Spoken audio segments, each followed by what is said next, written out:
नैब तरमीम कलदम करार देने के खिलाफ हुकूमती अपीलों पर समाअत फैसला महफूज। चीफ जस्टिस ने समाअत का हुक्मनामा लिखवा दिया। हुक्मनामे के मुताबिक नैब का $10 अरब रिकवरी का क्रेडिट लेना सरप्राइजिंग था। इदारों की जानिब से ऐसी गलत दस्तावेजात जमा नहीं होनी चाहिए। चेयरमैन नैब प्रोसिक्यूटर जनरल खुद रिकवरी और बजट की असल रिपोर्ट पेश करें। नैब का 10 साल का सालाना बजट भी देखना चाहते हैं।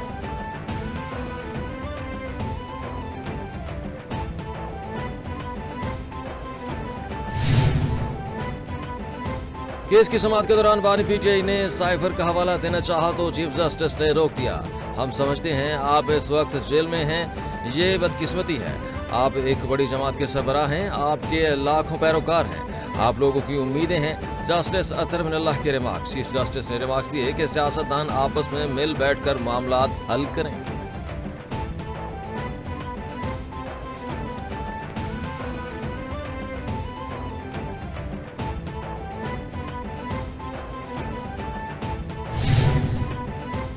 हुकूमत ने बानी पीटीआई को कैद तन्हाई में रखने के बयान की तरदीद कर दी। बानी पीटीआई को दी गई सहूलियात की रिपोर्ट तस्वीरी सबूत इजाफी दस्तावेजात के साथ सुप्रीम कोर्ट में जमा। हुकूमती रिपोर्ट के मुताबिक बानी पीटीआई को air cooler, TV, store TV, office कुर्सी, mattress, dry fruits, cold drinks, chocolates और किताबें, वर्जिश मशीन दी गई है। इस सेल के बाहर राहदारी में वॉक की सहूलत भी मुयस्सर।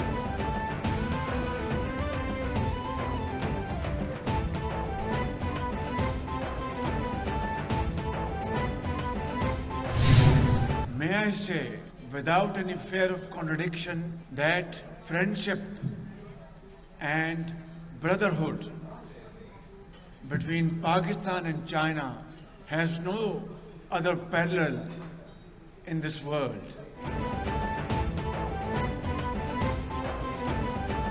चीन की मुख्तसर मुद्दत में तेज रफ्तार तरक्की हमारे लिए मशअल राह है। पाक चीन दोस्ती बेमिसाल और गैर मुतज़लज़ल है। आज चीन की दुनिया की दूसरी बड़ी माशी ताकत है। पाकिस्तान और चीन की दोस्ती हर आजमाइश में पूरी उतरी है। 1981 में पहली बार चीन का दौरा किया। चीन अपने तमाम वसाइल, सेहत, तालीम, इंफ्रास्ट्रक्चर में इन्वेस्ट कर रहा है। वज़ीर आज़म शहबाज शरीफ का पाक China friendship and business relationship से खिताब।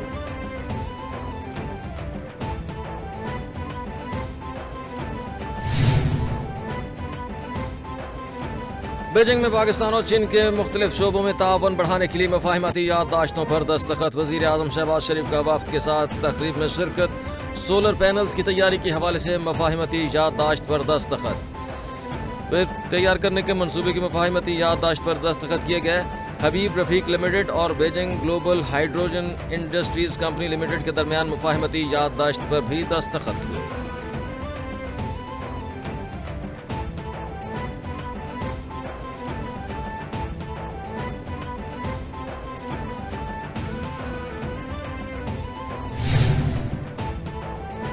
भारतीय आम इंतखाबात में नशस्तें खोने के बावजूद हुक्मरान इत्तेहाद को बरतरी। नरेंद्र मोदी 8 जून को तीसरी मरतबा वज़ारत उज़्मा का हलफ उठाएंगे। भारतीय मीडिया के मुताबिक हुकूमत इत्तेहाद की कामयाबी के बाद हुकूमत साजी के मामलात शुरू हो चुके।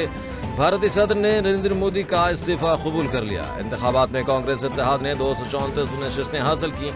बीजेपी इत्तेहाद 292 नशस्तों के साथ हुकूमत बनाने की पोजीशन में।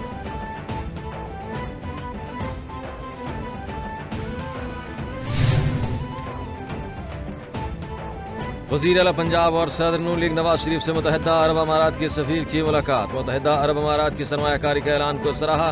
मरियम नवाज और नवाज शरीफ ने यूएई के $10 अरब की सरमायाकारी के ऐलान पर शुक्रिया अदा किया। ज़राई तहकीक, टेक्नोलॉजी और तजारत समेत मुख्तलिफ शोबों में ताउन बढ़ाने पर गुफ्तगू। ज़राई पैदावारी सलाहियत बढ़ाने और ग़ज़ाई तहफ़्फ़ुज़ के फ़रोग़ के लिए इश्तराक का इत्तेफ़ाक।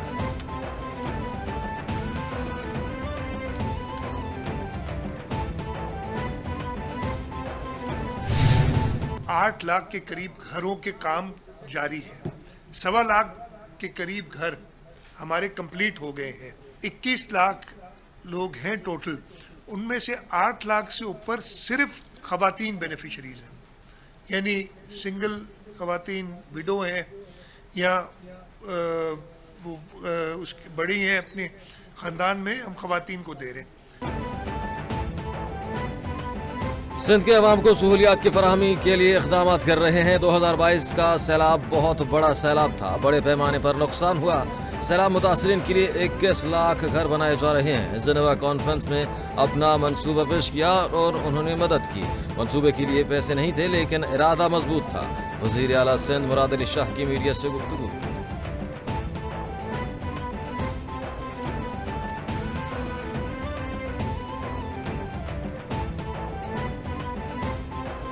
फ्रीडम ऑफ स्पीच है, हम लोग अपने आप को या डेमोक्रेसी कहते हैं। आइन में मैं कानूनदान, मैं कोई वकील नहीं हूँ। वकील यहाँ पे डॉक्टर बाबर अवान साहब हैं, हमारे बाकी साथी यहाँ पे हैं। पर वहाँ पे मुझे आइन में बता दें कोई हाइब्रिड सिस्टम की कोई बला, कोई नाम है किसी चीज़ का?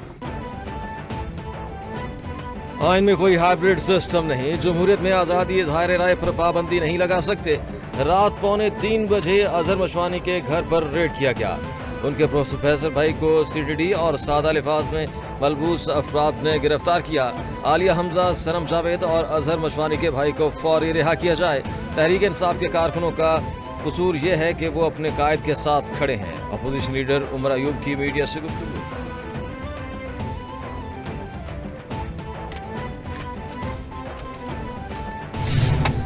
ट्राइब्यूनल्स बनाने का इख्तियार इलेक्शन कमीशन ऑफ पाकिस्तान का है। सेक्शन 140 के तहत उन्होंने ये तमाम ट्राइब्यूनल्स बनाए, और अगर किसी को किसी ट्राइब्यूनल पे कोई शिकायत है या एतराज़ है तो वो भी कानूनन आइन के तहत एतराज़ लेके इलेक्शन कमीशन ऑफ पाकिस्तान आएगा, और इलेक्शन कमीशन ऑफ पाकिस्तान फैसला करेगा कि वो एतराज़ वैलिड है कि नहीं और उस पर कोई कार्रवाई बनती है कि नहीं। रहनुमा नून लीग तारिक फजल चौधरी कहते हैं कि इस्लामाबाद की तीनों सीटों पर इलेक्शन नताइज के हवाले से प्रोपेगेंडा किया जा रहा है। तीनों सीटों के इलेक्शन नताइज के लिए क्लेमेशन में चैलेंज किए गए। एक मुअज़्ज़ज़ जज को मुकर्रर करके ट्रायल शुरू किया गया। ट्रायल प्रोसीडिंग में कुछ एतराज़ात इलेक्शन कमीशन के सामने रखे। अदालती मामलात पर एतराज़ मामूल की बात है। केस तेजी से सुने जाने पर हमें कोई एतराज़ नहीं है।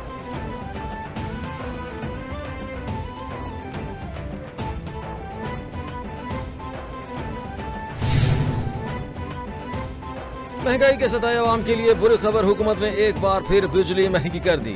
बिजली की कीमत ₹3.33 फी यूनिट इजाफा कर दिया गया। बिजली की कीमत में इजाफा माहाना फ्यूल एडजस्टमेंट कीमत में किया गया है। कीमतों में इजाफे का इत्तलाक रवा माह के बिलों में होगा। सारिफिन से इजाफा इसमें वसूल किया जाएगा। नेपरा बिजली की कीमतों में इजाफे का नोटिफिकेशन जारी।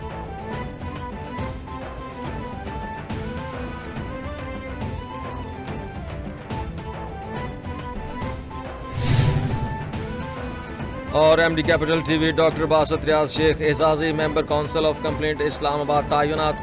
डॉक्टर बासित रियाज शेख PPA की तरफ से काउंसिल ऑफ कंप्लेंट के एजाजी मेंबर तैनात हुए हैं। मीडिया से मुताल्लिक अमूर शिकायत का जायजा लेंगे। PFUJ की तरफ से अफजल भट्ट एजाजी member council of complaint Islamabad तैनात। वजारत इत्तलात और नशरियात की तरफ से बाज़ाब्ता नोटिफिकेशन जारी कर दिया गया।